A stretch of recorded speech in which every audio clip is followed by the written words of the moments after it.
আমরা অনেক সময় শুনে থাকি যে ওর ছোট বয়স থেকে হাই প্রেশার, কোনোভাবেই প্রেশার কন্ট্রোল হচ্ছে না বা উচ্চ রক্তচাপ কন্ট্রোল হচ্ছে না, ও তো ঔষধ খায় তারপরেও ভালো নেই, অনেক দুর্বল, হাঁটাচলা করতেই চায় না, ও 2 পা আগালেই মনে করে কোনো একটা রিকশায় উঠতে হবে, অথচ এই ইয়াং বয়স তারপরেও সে এরকম করছে। এরকম ধারণা অনেকেরই থাকে। উচ্চ রক্তচাপ যেমন আমাদের প্রাইমারি হতে পারে, যেটার আমরা কোনো কারণ খুঁজে পাই না, অথবা সেকেন্ডারি হতে পারে, অন্য কোনো রোগের কারণে হতে পারে। বিশেষ করে আমরা ইউরোলজিস্টরা যেটি পাই সেটি হচ্ছে অ্যাড্রেনাল গ্ল্যান্ডের টিউমার বা কনস অ্যাডেনোমা, যাকে আমরা বলি কনস সিনড্রোম।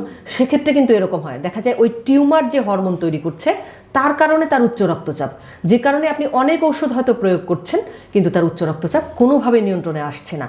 তাই ইয়াং এজে বা যে এজই হোক না কেন, যদি দেখেন যে উচ্চ রক্তচাপ আপনার কোনোভাবেই নিয়ন্ত্রণে আসছে না ওষুধেও, আপনি অবশ্যই একটি সেরাম ইলেকট্রোলাইট করাবেন।